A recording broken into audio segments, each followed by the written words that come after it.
Your sound is coming very low.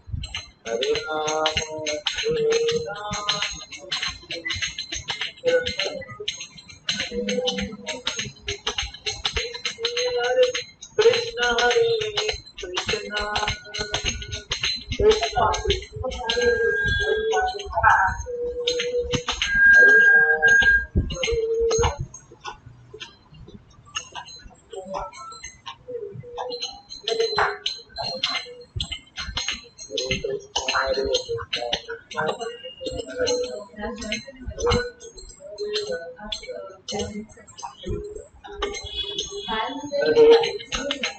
sounds of Pitao.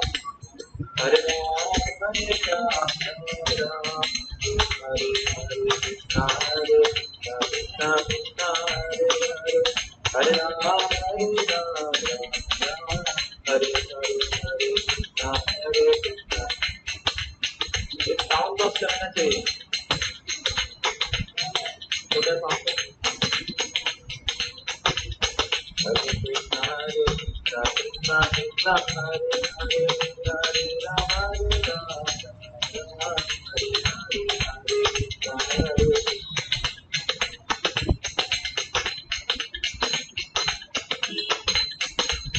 जय राजा जय राजा को जय राजा को जय राजा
गौर भक्तवृंद की जय।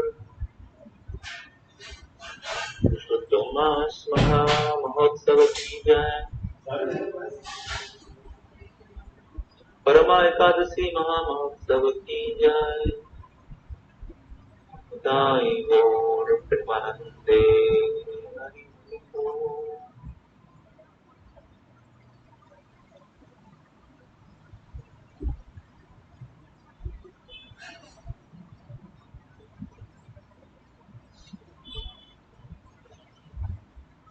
ओम ज्ञानतिमिरान्धस्य स्लाइड प्रेजेंट हुआ क्या? ज्ञानाञ्जनशलाकया चक्षुरुन्मिलितं येन तस्मै श्रीगुरवे नमः।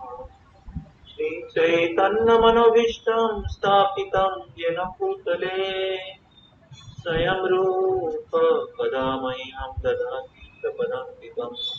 वन्देऽहं श्रीगुरो श्रीयुतपदकमलम् श्रीगुरून् वैष्णवांश्च श्रीरूपं सग्रजातं सहगणरघुनाथान्वितं सद्वैतं सावधूतं परिजनसहितं कृष्णचैतन्यदेवं श्रीराधा कृष्णपदान् सहगणा श्रीविशाखानिशांश्च नमो विष्णुपदाय कृष्णपृष्ठाय भूतले श्रीमते भक्तिवेदान्तो स्वामिनिति नामिने। नमस्ते सरस्वती देवे गौरवाणी प्रचारिणे विशेष शुद्धवादी श्री कृष्ण चैतन्य प्रभु नित्यानंद श्री अद्वैत गदाधर शिवासादि गौरभक्तवृंद। हरे कृष्ण कृष्ण कृष्ण हरे हरे हरे राम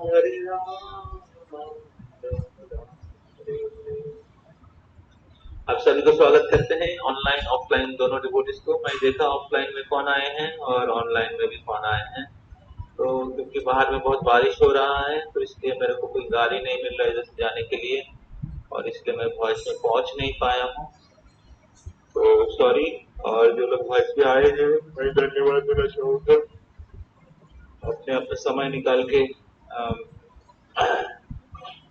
आया है और इस प्रकार साधु संघ को अपने जीवन में प्रायोरिटी दिया है और इसके द्वारा आप भगवान की विशेष कृपा प्राप्त करेंगे। इसलिए आपको धन्यवाद, क्योंकि आपने भक्तों की संघ को अपने जीवन में वैल्यू दिया है। तो हम लोग ईशोपनिषद के 1 नंबर श्लोक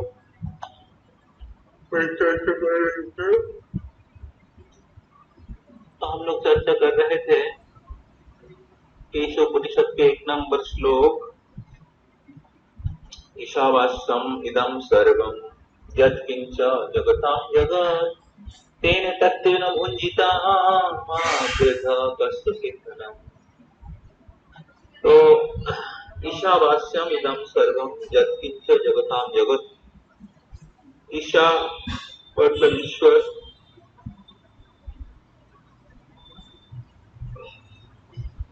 तो अवास्यम मतलब नियंत्रित, यत्किंचो जगतां जगत, इस चराचर ब्रह्मांड में जो भी कुछ है वो भगवान ईश्वर का है और उनके नियंत्रण में भी है, भगवान के अधीन है, भगवान सब कुछ के भोक्ता है और भगवान के नियंत्रण में है।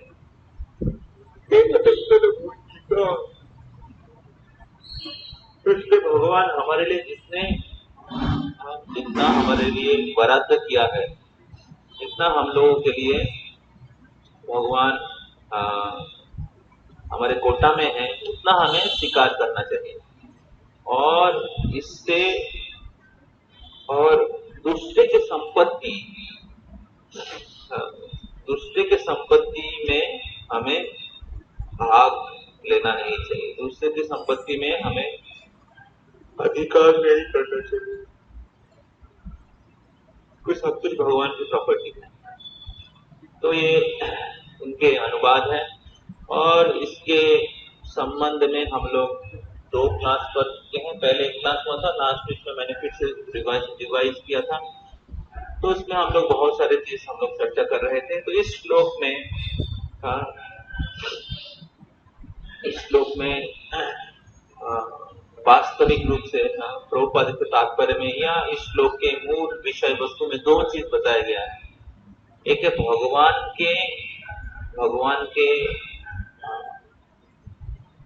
भगवान की पोजीशन, भगवान की स्थिति और जीवात्मा की कर्तव्य, ये दो चीज बताए गए जो हम लोग पिछले वीक में भी चर्चा कर रहे थे। तो भगवान की पोजीशन, तो ये जो श्लोक है इस उपनिषद के श्लोक है स्वयं भगवान से आया है, भगवान के मुख निश्रित है। तो इस श्लोक जो है स्वयं भगवान का है। और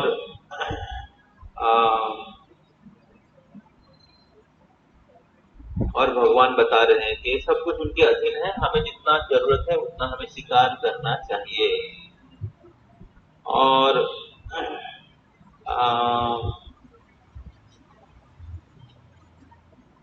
आत्मा की है और भगवान किस प्रकार सब कुछ के प्रोपराइटर है, भगवान सब कुछ सब किस प्रकार सब कुछ को भोगता है, उसके बारे में हम लोग चर्चा कर रहे थे। जैसे भौतिक जगत के सृष्टि के बहुत सारे उपादान हैं, स्थूल उपादान, सूक्ष्म उपादान, भूमि जल अग्नि वायु आकाश मन बुद्धि अहंकार, इससे भौतिक जगत बना हुआ है और शरीर भी बना हुआ है। और इसके परे है चिन्मय आत्मा, ये दोनों भगवान की सृष्टि है। भगवान पुरुषोत्तम, जीवात्मा पुरुष है लेकिन भगवान परम पुरुष या पुरुषोत्तम,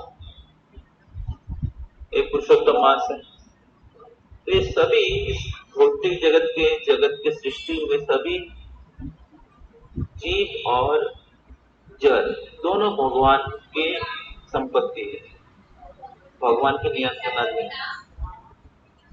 तो इस प्रकार भगवान सब कुछ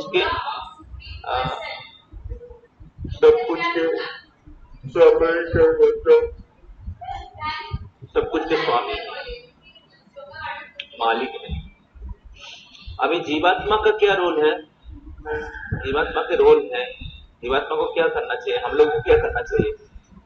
हम लोग को क्या करना चाहिए ना, ये जानना चाहिए कि भगवान सब कुछ के भोक्ता है, ये जानना चाहिए कि भगवान सब कुछ के भोक्ता है। इसलिए हमें हमारे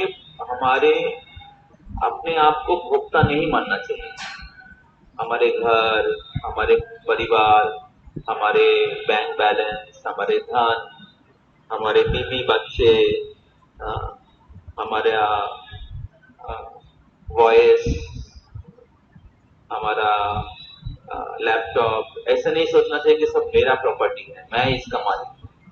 असल में सब कुछ भगवान का मालिक है, भगवान ने हमें दिया है। और इस प्रकार हमें जब कोई वस्तु का व्यवहार करते हैं या मोबाइल फोन यूज करते हैं, हमें ये समझना चाहिए कि भगवान की प्रॉपर्टी, और इसलिए इसको भगवान की सेवा में ही लगाना चाहिए। भगवान की प्रॉपर्टी है, हमारे शरीर भगवान की प्रॉपर्टी है, हमारा घर भगवान की प्रॉपर्टी है, हमारा पैसा भगवान की प्रॉपर्टी है, हमारे बीवी बच्चे गाड़ी, पूरे पृथ्वी भगवान की प्रॉपर्टी है। इस दुनिया में सब लोग प्रयास कर रहे हैं भगवान के प्रॉपर्टी को अपने प्रॉपर्टी बोल के क्लेम करने के।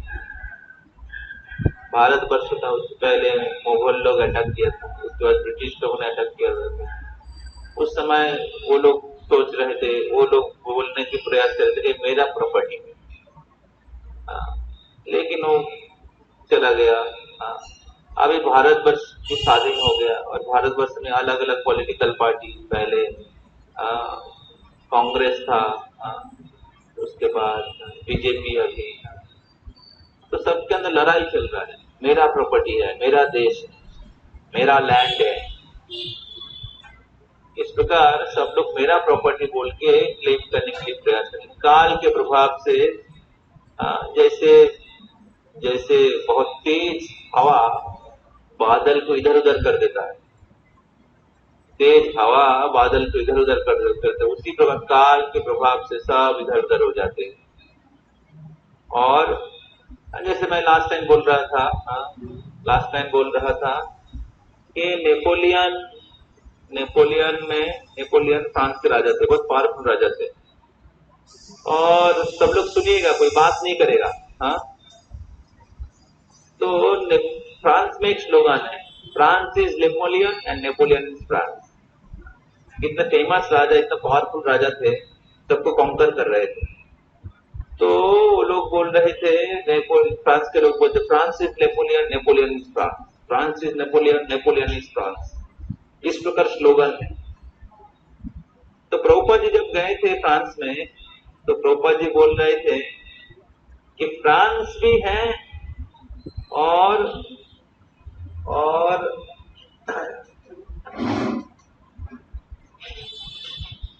नेपोलियन का पैलेस भी है, नेपोलियन का पैलेस भी मैं देख रहा हूं, और फ्रांस भी है, लेकिन कहां है नेपोलियन? नेपोलियन नहीं है। तो नेपोलियन सोच रहा था कि सब कुछ मेरा प्रॉपर्टी है, फ्रांस इज नेपोलियन, लेकिन नेपोलियन का पैलेस रह गया और फ्रांस के नाम के शहर भी अभी भी है, लेकिन नेपोलियन नहीं है। तो उसी प्रकार हम लोग सोच रहे कि मेरा घर है, मेरा पैसा है, मेरा मेरा बाइक है, मेरा मेरा 4 चक्का है, मेरा बीवी है, मेरा बच्चा है, लेकिन सब कुछ रह जाएगा, मैं नहीं रहूंगा। तो इस प्रकार फॉल्स प्रोप्राइटरशिप से हमें बाहर निकलना चाहिए। मिथ्या मालिकाना से हमें बाहर निकलना चाहिए, और ये हमेशा याद रखना चाहिए, सब कुछ भगवान का है और मैं भगवान के एक तुच्छ सेवक हूँ, और भगवान की सेवा में सब कुछ है। युधिष्ठिर महाराज को पूरी पृथ्वी के राजा बना दिया भगवान। तो युधिष्ठिर महाराज वन में रहे, वन में सब राज्य खो गया था। युधिष्ठिर महाराज को साक्षात्कार हुआ था, युधिष्ठिर महाराज को साक्षात्कार हुआ था कि सब कुछ भगवान का है। और भगवान बहुत, क्योंकि वो भगवान के शरणागत थे, इसलिए युधिष्ठिर महाराज को भगवान धर्म की स्थापना करने के लिए, प्रजाओं को रक्षा करने के लिए योग्य व्यक्ति के रूप में भगवान राजा बनाना चाह रहे थे। तो युधिष्ठिर महाराज को राजा बनाया, लेकिन युधिष्ठिर महाराज राजा का पद को भोगने के लिए प्रयास नहीं कर रहे थे। युधिष्ठिर महाराज कृष्ण की सेवा, कृष्ण की इच्छा को पूरी करने के लिए प्रयास कर रहे थे। तो युधिष्ठिर महाराज राजा बनने के बाद युधिष्ठिर महाराज अर्जुन को भेजे द्वारका में पूछने के लिए कि भगवान का क्या आदेश है, भगवान का क्या आदेश है। तो इस प्रकार युधिष्ठिर महाराज भगवान को आदेश को पूरी करने के लिए प्रयास कर रहे थे। श्रील प्रभुपाद 40 रुपया लेके विदेश गए थे, और केवल कुछ सालों में ही श्रील प्रभुपाद पूरे विश्व के गुरु बन गए, और पूरे विश्व भर में 108 मंदिर है, बहुत अनुयायी है, बहुत लोग धन राशि भी दे रहे थे, और प्रचार के जो सब कुछ विस्तार हो रहा था। लेकिन श्रील प्रभुपाद के इस्कॉन रूपी संस्था के गुरु के रूप में या संस्थापक आचार्य के रूप में वो पोस्ट को एंजॉय नहीं कर रहे थे। श्रील प्रभुपाद सोच रहे थे कि how can I fulfil the desire of my spiritual master, मैं किस प्रकार मेरे गुरु के आदेशों को पालन कर सकता हूं। इस प्रकार हर स्थिति में हम लोगों की पोजीशन है दास दासानुदास। हर परिस्थिति में आप कितने बड़े अमीर क्यों ना बन जाए, कितना बड़ा पोस्ट क्यों ना प्राप्त कर जाए, कितना बड़ा सफल क्यों ना बन जाए, या आपके पास कुछ भी ना रहे, हाँ, आप एक नगण्य या गरीब या एक साधारण व्यक्ति, जैसे आप में से कुछ लोग ऑटो ड्राइवर है, तो कोई भी स्थिति में क्यों ना रहे, हमारी पोजीशन दास दास दास, दोनों अवस्था में भी हमारा पोजीशन परिवर्तन नहीं होता है। धनी हो या दरिद्र हो, शिक्षित हो या शिक्षित हो, राजा हो या भिक्षुक हो, हमारी स्थिति और भगवान की स्थिति में कोई परिवर्तन नहीं होता है। भगवान हमेशा प्रभु है और हम लोग भगवान के दास हैं या दासों का दास। तो इसलिए इस श्लोक में भगवान बताना चाह रहे हैं आत्मा का रोल क्या है, जीवात्मा का रोल के ना भूले कि कृष्ण सब कुछ के स्वामी हैं, और हमें मिथ्या क्लेम नहीं करना चाहिए, मिथ्या क्लेम नहीं करना चाहिए।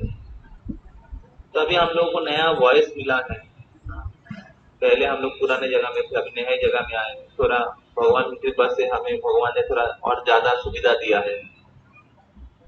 तो पहले उधर क्या लेस्ट कर रहे थे, हाँ, और वो बहुत झमेला करता था। तो अभी हमारे पास वॉइस के डिवोटीज के लिए रहने की व्यवस्था पहले से ज्यादा अच्छा है, हाँ, और कोई केयरलेस टेकर नहीं है। लेकिन हम लोगों को केयरलेस टेकर नहीं होना चाहिए, उधर तो केयरलेस टेकर था, लेकिन हम लोगों को केयरलेस टेकर नहीं होना चाहिए, हम लोगों को केयर टेकर होना चाहिए। तो भगवान हमें पहले से ज्यादा सुविधा दिया है, लेकिन इस सुविधा प्राप्त करके अगर हम लोग इसके मालिक अपने आप को समझने लगेंगे, या हम लोग आलसी बन जाएंगे और भगवान की वाणी प्रचार नहीं करेंगे, भगवान की सेवा नहीं करेंगे, तो फिर क्या होगा, हम लोग माया जाल में फंस जाएंगे। तो आर कोनो माया जाले पड़ितेछ जीवो मीन, मीन मतलब मछली। मछली क्या होता है, वो भोग करने के लिए प्रयास करता है, जीभ लगाता है, और फिर क्या होता है, वो जो मछली पकड़ने वाला व्यक्ति है उसको जाल में फंसा लेता है। उसी प्रकार जब हम कृष्ण की सेवा, कृष्ण भोक्ता है, सब कुछ कृष्ण की प्रॉपर्टी है, मेरे पास या दूसरे के पास, तो ग्रीड मतलब लोभ, उस लोभ और काम, लास्ट, ये भाई बहन है। तो इसके द्वारा नहीं फंस के, ये शत्रु है आत्मा, गीता में चर्चा कर रहे हैं, इसके द्वारा नहीं फंस के कृष्ण की सेवा करने की प्रयास करना चाहिए। सुख में हो या दुख में हो, धन में हो दरिद्र में है, रोग में या निरोग में, यही जीवन की सफलता है। और यही ईशोपनिषद कह रहा है। पूरे दुनिया लड़ाई कर रहा है, अलग अलग पॉलिटिकल पार्टी लड़ाई कर रहा है, अलग अलग देश, Russia, Ukraine, China, America, India, Pakistan, या पड़ोसी, एक दो पड़ोसी, सब लोग पूरे दुनिया लड़ाई कर रहे हैं अपना स्वामी बनने के लिए। लेकिन ईश्वर उपनिषद का पहला मंत्र बोल रहे हैं हमें कि सब कुछ के स्वामी भगवान है। हमें फॉल्स प्रोप्राइटरशिप, मिथ्या प्रभुत्व नहीं करने के लिए प्रयास करना चाहिए। प्रयास नहीं, खुद के जीवन में वो करना चाहिए। तो गृहस्थ आश्रम में रहने के कारण एक प्रभुत्व भाव आ जाता है, समझ में आ रहा है। प्रभुत्व भाव जब हमारे पास पैसा रहता है, हमारे पास बैंक बैलेंस रहता है, हमारे पास घर रहता है, जमीन रहता है, जायदाद रहता है, स्वाभाविक रूप से ही प्रभुत्व भाव आता है कि मेरा प्रॉपर्टी है। और इस प्रकार आसक्ति बन जाता है। आसक्ति, पीछे हमारे पिताजी बैठे सुन रहे हैं, आसक्ति बन जाता है। मेरा घर, मेरे परिवार। तो छोटे से जीव, एक बार एक प्रभु जी अनंत को बोल रहे थे, वो गंगा के तट पे जो भिक्षुक बैठे रहते ना, भिक्षुक, वो एक गंडी काट देता है, एरिया काट देता है और दूसरे भिक्षु के साथ झगड़ा करता है, मेरा एरिया है, इसमें मत घुसना। तो ये जो प्रोप्राइटरशिप मेंटालिटी, ऐसे नहीं कि आपके पास कुछ नहीं रहेगा तो नहीं रहेगा, केवल अमीर व्यक्ति के पास ही, भिखारी भी उसके अंदर ये मिथ्या प्रभुत्व बना हुआ है। तो केवल भक्त ही इससे मुक्त हो सकता है। केवल भक्त जो भगवान की शरणागत है, वो अकिंचन होता। निष्किंचनस्य भगवत भजनन मुखस्य पारं पारं जिगीमिषा भवसागरस्य। तो अगर हमें इस भवसागर को पार करना है तो निष्किंचन बनना है। अर्थात हमारे पास अगर कुछ वस्तु है भी या नहीं है, दोनों अवस्था में हमें समझना चाहिए भगवान सब कुछ के भोक्ता है, मैं भगवान की सेवक हूं। तो भक्तिविनोद ठाकुर गा रहे हैं, बंधु द्वारा सुत सुता तब दासी दास, সেই তো সম্বন্ধে সবে আমার প্রয়াস, ধন জন গৃহদ্বার তোমারও বলিয়া, রক্ষা করি আমি মাত্র সেবক হইয়া, আমার বলিতে প্রভু আর কিছু নাই, তুমি আমার মাত্র পিতা বন্ধু ভাই, আমার বলিতে प्रभु আর কিছু নাই। ये शरणागति है, एक प्रकार की शरणागति है। बंधु द्वारा, द्वारा मतलब स्त्री, सुतो सुता पुत्र कन्या, तब दासी दास आपकी सेवक है, সেই তো সম্বন্ধে সবে আমার प्रयास, और वही मेरा रिलेशनशिप है उनके साथ, मेरे पति पत्नी बच्चा सबके साथ ये आपके दास दासिया है, और इस प्रकार मेरा संबंध है उनके साथ। धनो जनो गृह दास, धन जन गृह द्वार तुम्हारो बोलिया, ये आपकी है, रक्षा करी हमें मात्र सेवक हो गया, मैं जस्ट केयर टेकर हूं, रक्षा करी। हम लोग बोल रहे थे हमें केयरलेस टेकर होना नहीं चाहिए, केयर टेकर। केयर टेकर मतलब कृष्ण की प्रॉपर्टी है, इसका अवहेला भी नहीं करना चाहिए। तो कृष्ण का है, मेरा तो नहीं है, इसलिए मैं देखभाल नहीं करूंगा। बहुत बार हम लोग ऐसे भी करते हैं, उल्टा भी करते हैं। उधर सामान चोरी हो जाता है, और फ्रिज में सब्जी पचने लगता है, वो तो कृष्ण का प्रॉपर्टी है, इसलिए मेरा नहीं है तो सरने दे दीजिए। इसका मतलब है कि हम लोग, हमारे अंदर प्रभुत्व क्यों, मेरा होता तो मैं केयर करता, कृष्ण का अभी तो समझ में आ गया कृष्ण का है, अभी क्या एंजॉय नहीं कर सकता हूँ, इसलिए मैं उसका देखभाल नहीं करूंगा। That is another side of माया। एक साइड है कि मेरा प्रॉपर्टी बोल के भोग करेंगे, दूसरा साइड है भोग नहीं कर सकते, इसलिए मायावादी लोग त्याग त्याग त्याग करते नहीं। भक्त लोग क्या करते हैं, सेवा को होइया, रक्षा करी आमी मात्र सेवा को होइया। मेरा घर कृष्ण का है, इसलिए कृष्ण की सेवा में लगाना पड़ेगा। मेरा धन कृष्ण का है, इसलिए हमें देखना पड़ेगा कि कृष्ण की सेवा में लग रहा है कि नहीं। मैं बहुत मेहनत करके पैसा कमाया हूं, उसको कृष्ण की सेवा में लगा रहा हूं ना बर्बाद हो रहा है। ना अपने इंद्रिय भोग में लग रहा है, ये देखना चाहिए। हर भक्तों को देखना चाहिए। हाँ, उनके पास जो भी सामग्री है भगवान की कृपा से उसको सदुपयोग हो, नष्ट ना हो। तो ধনজন গৃহদার তোমারও বলিয়া रक्षा করি আমি मात्र सेवक हो गया। तो ऐसे जो युधिष्ठिर महाराज की मेंटेलिटी है, हाँ, युधिष्ठिर महाराज सब कुछ कृष्ण की सेवा में लगाया है। पूरे राज्य में यज्ञ का अनुष्ठान, हाँ, एकादशी का व्रत सब लोग करते थे। जैसे आज हम लोग एकादशी कर रहे, कुछ भक्त लोग युधिष्ठिर महाराज के समय पूरे पृथ्वी में सब लोग एकादशी करते थे, सब लोग नाम जप करते थे, हाँ, सब लोग प्रसाद खाते थे, सब लोग यज्ञ अनुष्ठान करते थे, सब लोग मंदिर में जाते थे।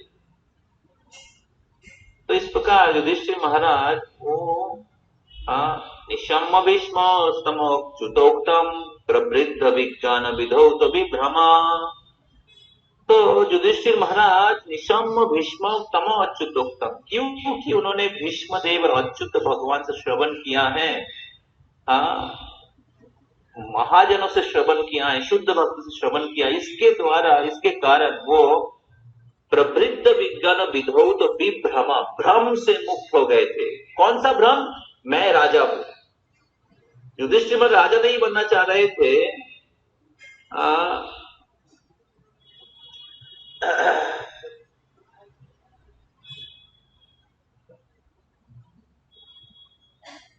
तो युधिष्ठिर महाराज राजा नहीं बनना चाह रहे थे।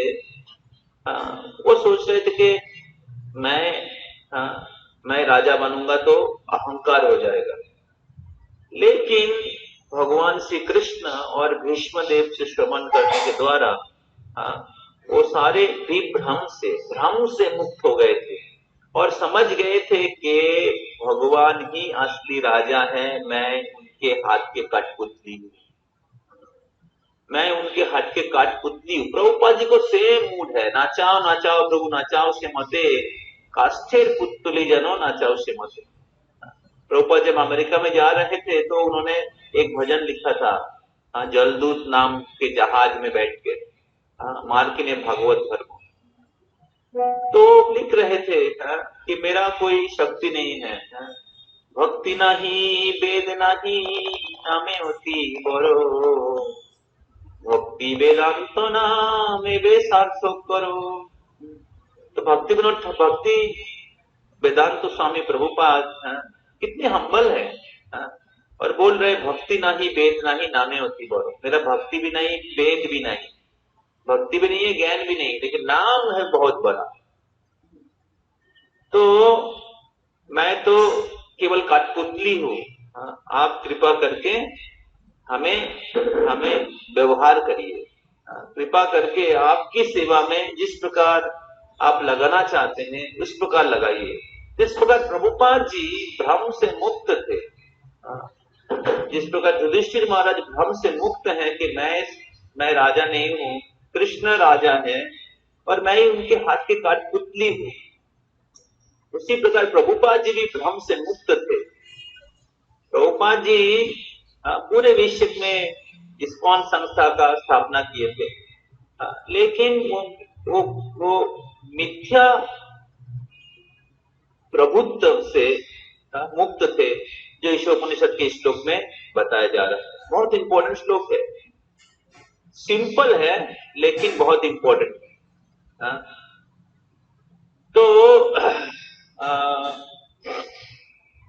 तो इस प्रकार ईशोपनिषद के श्लोक में कि कृष्ण के प्रोपराइटरशिप, कृष्ण के जो प्रोपराइटरशिप जो है, कृष्ण के स्वामी, कृष्ण के मालिक, क्या कहेंगे हिंदी में समझ में नहीं आता। तो कृष्ण की स्थिति को बताया जा रहा है। कृष्ण के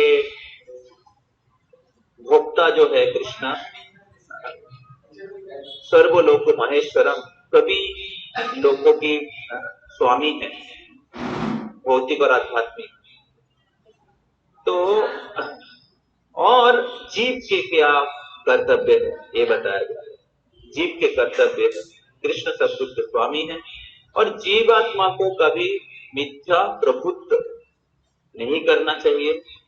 आ, और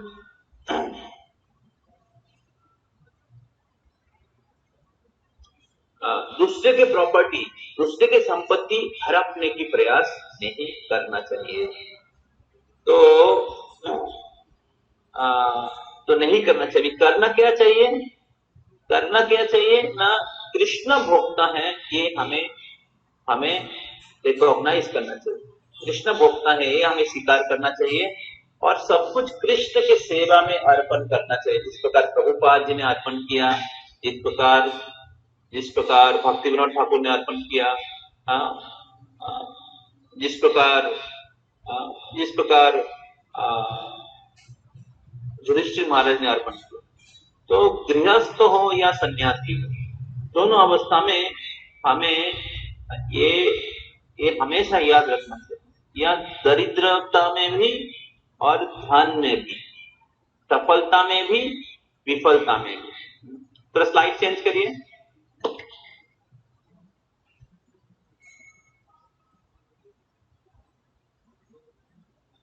तो इस प्रकार अगर हम लोग जीवन जिएंगे, इस प्रकार अगर हम लोग जीवन जिएंगे, निष्किंचनस्य भगवत भजनन मुखस्य पारं पारं जिगमिषा भव सागरस्य। इस प्रकार आप भव सागर को पार कर पाएंगे। निष्किंचनस्य भगवत भजनन मुखस्य, निष्किंचन भाव से ही हम भगवत भजनन मुखस्य भगवत भजन कर सकते हैं। अगर हम लोग का बहुत अटैचमेंट रहेगा भौतिक चीजों के प्रति, तो इसलिए गृहस्थ का कर्तव्य थोड़ा दान करे। गृहस्थ का कर्तव्य है थोड़ा दान करे भगवान की सेवा के लिए, प्रचार के लिए। आज का जैसे प्रसाद है वॉइस में, आज का प्रसाद हम सेवा कर रहे हैं हमारे वरुण को, तो हम लोग को धन्यवाद देना चाहेंगे। एक बार हरे कृष्ण महामंत्र बोलेंगे वरुण प्रभु और उनके परिवार के आध्यात्मिक प्रगति के लिए। तो बहुत मेहनत करके पैसा कमाते हैं, कष्ट करके, लेकिन उस कष्ट से जो थोड़ा सा पैसा मिलता है उससे भी पैसा दे दिया भगवान की सेवा के लिए। तो ये हमारे एक भक्त थे वलागजा श्रीधर, वो सीमांत द्वीप में, नवद्वीप धाम में, तो बहुत ही गरीब था। वो कला का व्यापार करता था। अभी देखिए बंगाल में सबके घर में केला का पेड़ है, और महाप्रभु के समय सोचिए उस समय तो और भी सबके घर में पेड़ था। तो केला का पत्ता, कला का केला और केला का थोर, सब कौन खरीदेगा? व्यापार सब कम ही होगा, समझ लीजिए, केला का बिजनेस। तो पैसा बहुत कम ही इनकम होता था, लेकिन जितना इनकम होता था उसका 50% गंगा पूजा में दान कर देते थे। ऐसे ही इनकम कम होता था, लेकिन जो इनकम होता था उसका 50% बैंक में नहीं, 50% गंगा पूजा में, और बाकी 50% जो है उससे वो अपना मेंटेन करता था, अपना मेंटेन। और हमेशा हरि भजन, हरे कृष्णा कृष्ण कृष्ण हरे हरे, हरे राम राम राम हरे हरे। तो श्रीधर का कपड़ा फटा हुआ था और उनका जो छात था वो है मिलियन स्टार छात, जैसे 5 स्टार होटल, 7 स्टार होटल ऐसा होता है ना, उनका था मिलियन स्टार, क्योंकि छात में इतना सारा था, सारा तारा दिखाई देता था। तो महाप्रभु जो संन्यास लेने के लिए जा रहे हैं, तो वो सबको कृपा कर रहे थे और बोला तो श्रीधर को लेके आओ। तो श्रीधर कौन है? तो श्रीधर कौन है? वो एक व्यक्ति, दक्षिण की तरफ जाओगे तो देखोगे उधर जाके एक व्यक्ति चिल्ला रहा है और कीर्तन कर रहे हैं। तो श्रीधर के आसपास के गांव के लोग सोचते थे कि श्रीधर खाना नहीं मिला तो इसलिए भूखा है, इसलिए भूख से रो रहा है। लेकिन श्रीधर एक्चुअली कृष्ण भक्ति में इतने प्रगतिशील था वो हमेशा कृष्ण कीर्तन करते थे। तो बोले दूर से आपको आवाज मिलेगा। तो तो चैतन्य महाप्रभु हर दिन जाते थे और वो उधर राजापुर के पास, हाँ, और इधर से केला का तोड़ ये सब, हाँ, केला का पत्ता सब खरीद के लाते थे और महाप्रभु बार्गेनिंग करते थे। तो ऐसे ही श्रीधर दाम कम करके देता था और महाप्रभु उसको और दाम कम कर देता। बोलते अरे आप ज्यादा दाम लेते हो, हाँ, मेरे को इससे कम चाहिए। और बहुत ऐसे बार्गेन होता था श्रीधर के साथ चैतन्य महाप्रभु। अब श्रीधर फिर बोले ले लो, तुमको पैसा देना नहीं पड़ेगा। तो महाप्रभु इतनी सुंदर दिखने में थे, हाँ, इतनी सुंदर दिखने में और बोलने में भी बहुत ही दक्ष थे, ठीक है महाप्रभु।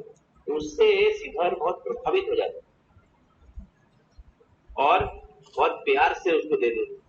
और अगर महाप्रभु नहीं आते थे कभी खरीदने के लिए तो श्रीधर सोचता था आज उस ब्राह्मण बालक नहीं आया, कितना सुंदर था वो ब्राह्मण बालक, दिखने में कितनी सुंदर है, और आज मेरे साथ आया नहीं, थोड़ा मेरे साथ तर्क नहीं किया। तो श्रीधर महाप्रभु का याद करने लगते थे। तो श्रीधर महान भगवान के महान भक्त थे। कृष्ण लीला में वो सुदामा है, श्रीधर जो है केलावत श्रीधर। तो महाप्रभु जब संन्यास लेके जा रहे थे तो महाप्रभु बुलाया श्रीधर को। तो श्रीधर को जब पता चला कि महाप्रभु बुलाया तो एकदम जाम करके खड़े हो गए कि महाप्रभु हमें बुला रहे, मैं जैसे इतने तुच्छ व्यक्ति को महाप्रभु बुला रहे हैं, कितने भाग्य है मेरा। तुरंत उठ गए और सब लोग उसको लेके आए। महाप्रभु बोले श्रीधर हमें पता है तुम सबसे अमीर हो, इस नवद्वीप में तुम सबसे अमीर और सब लोग आश्चर्य थे तो अरे इनका तो मिलियन स्टार बिल्डिंग है, पूरा आसमान उसका पूरा उनका जो छाद है सब दिखाई देता है, बारिश हो जाए तो पूरा बिक जाता है। और उनके कपड़े जो हैं उसमें सूता कम है लेकिन गाठ ज्यादा है, ऐसा था श्रीधर। महाप्रभु बोल रहे हैं कि श्रीधर तुम सबसे धनी हो। तो एक बार महाप्रभु श्रीधर के घर गए थे और श्रीधर के घर में महाप्रभु आए तो श्रीधर सोचे कैसे सेवा करूं महाप्रभु का, कुछ है ही नहीं उनके पास, कुछ बैठने का जगह नहीं है, खाने के पीने के लिए कोई खाने क्या कहते हैं कुछ वासन कोसन नहीं है। तो एक लोहा का एक लोटा था, ठीक है, जिससे श्रीधर पानी पीता था। तो श्रीधर सोच रहे महाप्रभु मैं कैसे आपको सेवा करूं, बोले ये जो लोहा का लोटा है इससे मेरे को मैं पानी पीऊंगा। और श्रीधर बोल रहा है महाप्रभु ये मैं फूटा है इसमें मैं पानी पीता हूँ। तो बोले श्रीधर महाप्रभु बोले नहीं मैं इसमें पानी पीऊंगा।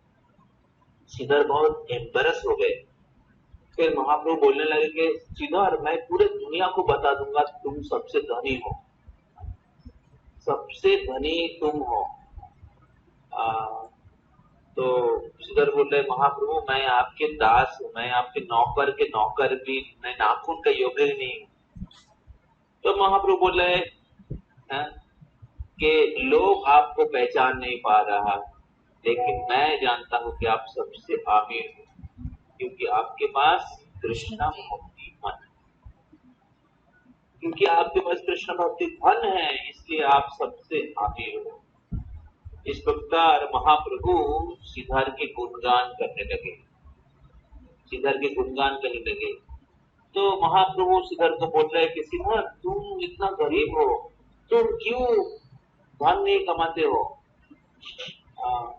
थोड़ा और वो भी दान कर दे दो जो कमाते हो। तो श्रीधर बोलने लगा कि महाप्रभु ये वृक्ष में पक्षी रहता है, उसके पास उसके पास भी घर है, वो भी आनंद से रहता है, मेरे पास तो उससे अच्छा घर है। पक्षी तो पेड़ में बासा बनाया है, मेरे पास तो उससे अच्छा घर है, तो मेरा चिंता क्या है। श्रीधर बोला, महाप्रभु बोले देखो श्रीधर तुम्हारा देखो कपड़े फाटे हुए हैं, हाँ, तो तुम ऐसा क्यों रहते हो। तो महाप्रभु बोले देखिए पैर पैर भी तो नंगा रहता है, हाँ, और वो इतना कुछ दान करता है, हवा, हाँ, पत्ता, हाँ, फूल फल दान करता है। मेरे पास तो इससे अच्छा चीज है, मैं तो एटलीस्ट कुछ पहन रहा हूँ, पैर के पास तो कुछ भी नहीं पहनने का। इस प्रकार श्रीधर कितने उच्च कोटि के वैष्णव थे। वो आ, अपने विनम्रता से और अपने हरि भक्ति से वो बता रहे थे। इस प्रकार महाप्रभु जब जा रहे थे, महाप्रभु बोले तो सीधा तुमको क्या चाहिए, मैं तुमको देना चाहता हूँ। तुम पूरे ब्रह्मांड के मालिक बनना चाहते हो, ब्रह्मा बनना चाहते हो, इंद्र बनना चाहते हो, चंद्र बनना चाहते हो, एक ब्रह्मांड तुमको दे दूंगा। क्या चाहते हो, जो चाहते हो वो देने के लिए तैयार हो, मांगो मेरे से मांगो। तब श्रीधर ने कहा था महाप्रभु को, श्रीधर ने कहा महाप्रभु के, महाप्रभु आप क्यों मेरे को भ्रमित करना चाह रहे हैं। मैं आपके दास हूँ, मैं आपके चरण कमलों को दास हूँ। मैं इंद्र चंद्र ब्रह्मांड का मालिक नहीं बनना चाहता, मेरा केवल एक ही इच्छा है। तो श्रीधर तब महाप्रभु से प्रार्थना किया था, यही प्रभु कारी नीलो मोर खोला पार, সেই प्रभु हो मोर जन्म जन्म नाथ। तो तब श्रीधर ने कहा था कि हे महाप्रभु मेरा एक ही प्रार्थना है। क्या प्रार्थना, जय प्रभु काली नीलो मोर खोला पार, जो प्रभु हर दिन आता था और मेरे से जो केला का पत्ता केला का फूल हाथ से छीन के लेता था, वो प्रभु जो आते थे हर दिन, मैं प्रार्थना, मेरा एक ही प्रार्थना है कि वो मेरे जन्म जन्म के नाथ बने, वो मेरी जन्म जन्म के प्रभु बने, यही मेरी इच्छा है और मेरा दूसरा कुछ नहीं चाहिए। इस प्रकार श्रीधर के जो जैसे श्रीधर प्रार्थना किया, महाप्रभु के हृदय द्रवीभूत हो गया। महाप्रभु ने कहा श्रीधर तुम्हारा भक्ति से तुम हमें खरीद लिया, तुम्हारा भक्ति से मैं बिक गया हूँ और आप मेरा नित्य सेवक है। मैं आपको आशीर्वाद करता हूँ कि आप हमें कभी नहीं भूलोगे। हर हर कल्प में हर युग में जब मैं अवतार लेके आऊंगा, मेरे साथ आप ही आओगे, आप मेरे नित्य सेवक हो। इस प्रकार महाप्रभु श्रीधर को आशीर्वाद। तो इधर देख सकते हैं श्रीधर के जीवन से कि श्रीधर किस प्रकार निष्किंचन था। तो ऐसे भक्त भगवान के प्रिय होते हैं। तो हम धनी रहे या दरिद्र रहे, अगर हम लोग भगवान की सेवा में निमग्न रहे, काय मन और वाक्य से जो भी हमारे पास, अगर हम लोग भगवान की सेवा में सब लोग मिलके, अगर हम लोग भगवान की सेवा में नियुक्त रहेंगे, भगवान की सेवा में उसको व्यवहार करेंगे, क्योंकि भगवान सब कुछ के मालिक, भगवान सब कुछ के भोक्ता। यही ईशोपनिषद के इस श्लोक का सार है। तो फिर हमारे जीवन सफल होगा।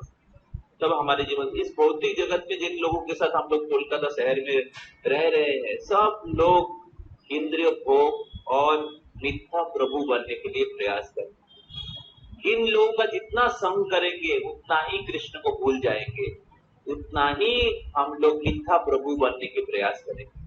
तो इसलिए भौतिकवादी लोगों के साथ संग मत करिए, भक्तों का संग लीजिए।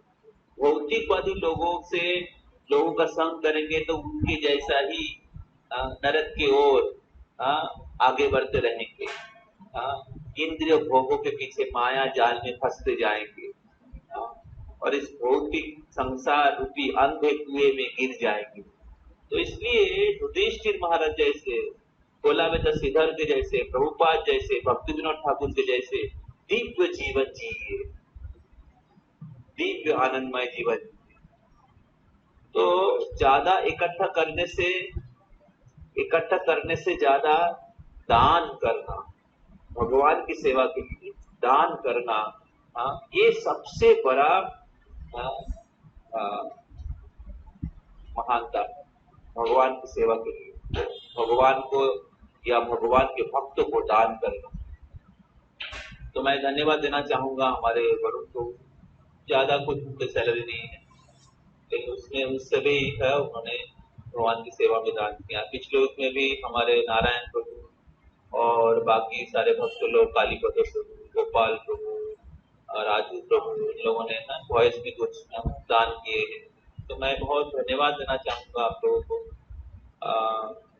कि इस प्रकार भावना,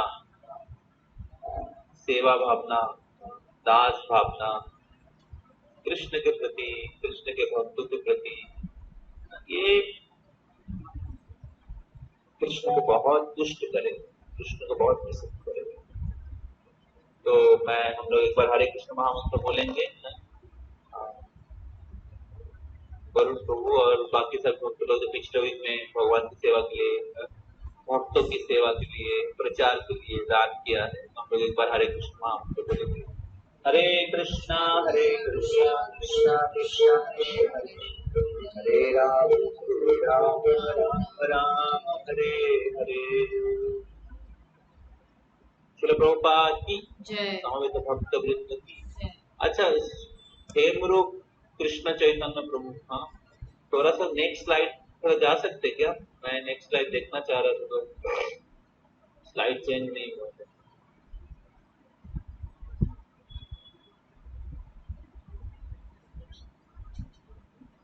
तो आज एकादशी है, सभी एकादशियों में सबसे श्रेष्ठ एकादशी है परमा एकादशी।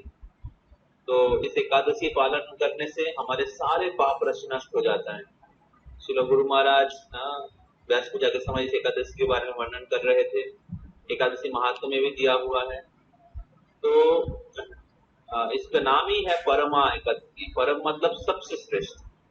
3 साल में एक बार आता है, अधिक मास के समय, और इस एकादशी पालन करने के द्वारा हमारे सारे पाप राशि नष्ट हो जाता है।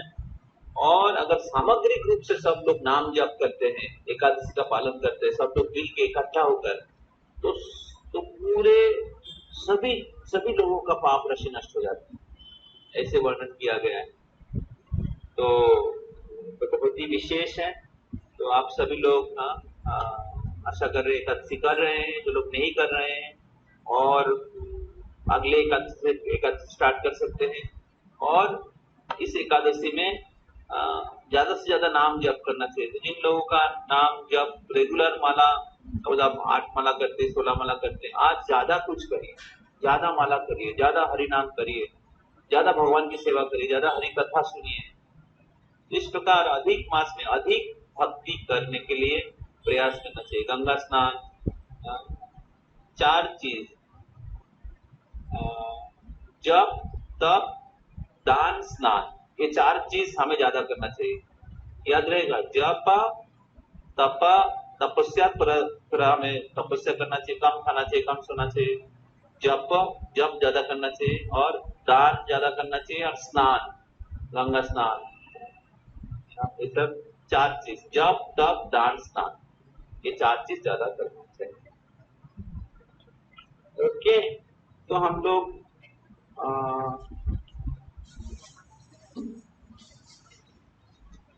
इधर समाप्त करते हैं। थोड़ा जस्ट लास्ट में मैं बोल रहा था कि हमें मांसाहार नहीं करना चाहिए। मांसाहार पशुओं के आहार है। तो हमारे लिए जो कोटा है वो लेना चाहिए। हमारे लिए शाकाहारी भोजन है, और केवल शाकाहारी नहीं, भगवान को अर्पित करना चाहिए, कि भगवान सब कुछ के भोक्ता है। तो केवल शाकाहारी बनना ही समाधान नहीं है, कि भगवान सब कुछ के भोक्ता है। एक है तो पहला हमारे कोटा, दूसरा है भगवान जो भी कोटा में, ऐसे नहीं कि मैं उसका भोक्ता हूँ, कृष्ण उनके भोक्ता है, तो भगवान को अर्पित करके प्रसाद होना चाहिए। ये ईशोपनिषद का एप्लीकेशन है। इस श्लोक का एप्लीकेशन है। प्रभुपाद जी इसको तात्पर्य में बोल रहे हैं, সমস্ত পাপের মূল স্তম্ভ হচ্ছে ভগবান শ্রী পরমেশ্বর ভগবানের প্রভুত্ব অস্বীকার করে প্রকৃতির নিয়মের অবাধ্যতা করা। প্রকৃতির নিয়মের অবাধ্যতা অথবা ভগবানের আদেশ অমান্য করার ফলে মানুষের সর্বনাশ হয়। কেউ যদি যথার্থ প্রকৃতিস্থ হন, প্রকৃতির নিয়ম সম্বন্ধে অবগত হন এবং অনর্থক আসক্তি অথবা বিরক্তির দ্বারা প্রভাবিত না হন। আসক্তি এবং বিরক্তি দুটো দ্বারাই প্রভাবিত হলে চলবে না। আসক্তি মানে এটা আমি হচ্ছে এর ভোক্তা, আমার ঘর, আমার বাড়ি। আর হচ্ছে বিরক্তি মানে এ তো কৃষ্ণের প্রপার্টি, এখন আমি তো ভোগ করতে পারবো না, এর জন্য আমি কেয়ারলেস টেকার, এই জন্য আমি ছেড়ে দিলাম। ও ভয়েসে ওই সবজি টবজি পচে যাক, আমার দেখার দরকার নেই। ওই দরজা খোলা থাকবে, কুকুর ঢুকে যাবে, বিড়াল ঢুকে যাবে, আমার দেখার দরকার নেই। আর ওই লাইট জ্বলবে, পাখা চলবে, আর পয়সা নষ্ট হবে, আমার দেখার দরকার নেই। এটা হচ্ছে বিরক্তি, মিথ্যা বিরক্তি। तो ये दूसरों থেকে मुक्त होते हैं, दोनों से मुक्त होना पड़ेगा। कैसे ना कृष्ण की प्रॉपर्टी है और मैं इनका इनका सेवक हूँ।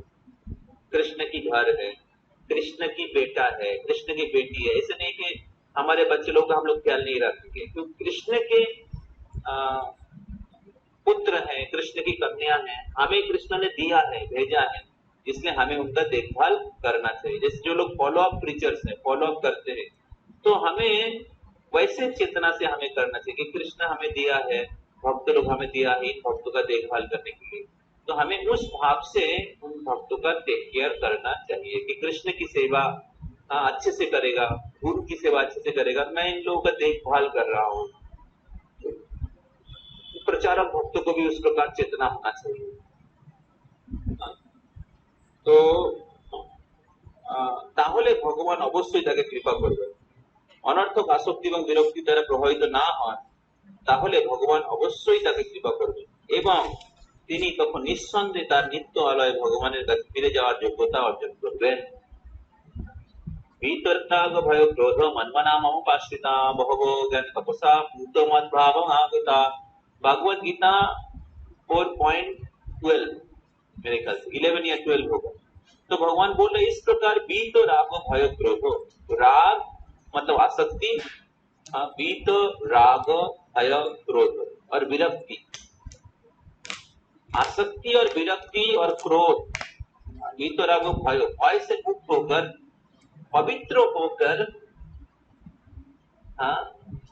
जो मेरे को जाना है, मेरा शरण लिया है, वो मेरे धाम में वापस आ गया, आ जाएगा।